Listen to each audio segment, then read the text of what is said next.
Salut les yogis, on se retrouve aujourd'hui pour pratiquer quelques exercices hors du tapis autour de Vishuddhi Chakra, le chakra qui se trouve au niveau de la gorge et qui symbolise notre capacité à communiquer.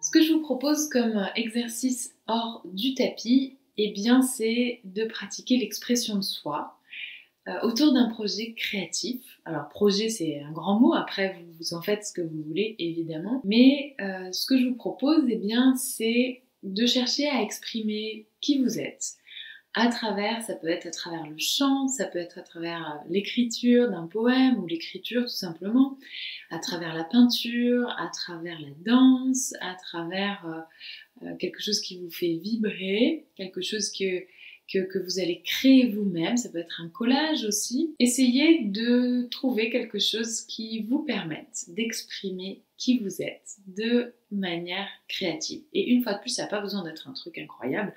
Vous pouvez aussi juste peut-être écrire un poème ou chanter à tue-tête, peut-être créer une petite chanson, voilà. Concernant l'exercice d'écriture que je vous propose autour de Vishuddhi Chakra, et bien évidemment, je vous propose d'explorer la question de la communication. À savoir, est-ce que pour vous, il est facile de communiquer, et notamment de communiquer vos émotions et de communiquer vos besoins? Ça, c'est le premier axe. Comment est-ce que c'est pour moi de communiquer?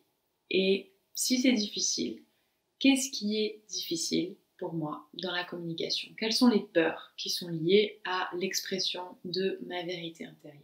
L'autre axe, c'est comment c'est pour moi d'écouter l'autre, d'accueillir la parole de l'autre. Et là aussi, si c'est difficile, peut-être qu'il y a des peurs, des blocages, et de venir explorer ces peurs et ces blocages et d'essayer de comprendre leur origine. Si c'est un sujet qui vous intéresse, je vous mets un livre, le livre de Marshall Rosenberg, qui parle de la communication non violente, qui pour moi est vraiment le yoga de la parole, le yoga du rapport à l'autre.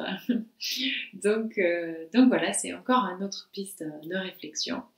Mais pour ce qui est du travail d'écriture, donc deux axes, comment c'est pour moi d'exprimer mes émotions, mes besoins, et comment c'est pour moi d'entendre, d'écouter la parole de l'autre, d'entendre écouter les besoins de l'autre et ses émotions. Et peut-être que, d'ailleurs, à ce sujet, parfois il y a des choses qui sont plus difficiles que d'autres à accueillir. Parfois c'est difficile d'accueillir un non. Parfois, c'est difficile d'accueillir la colère de l'autre ou la tristesse ou la souffrance de l'autre.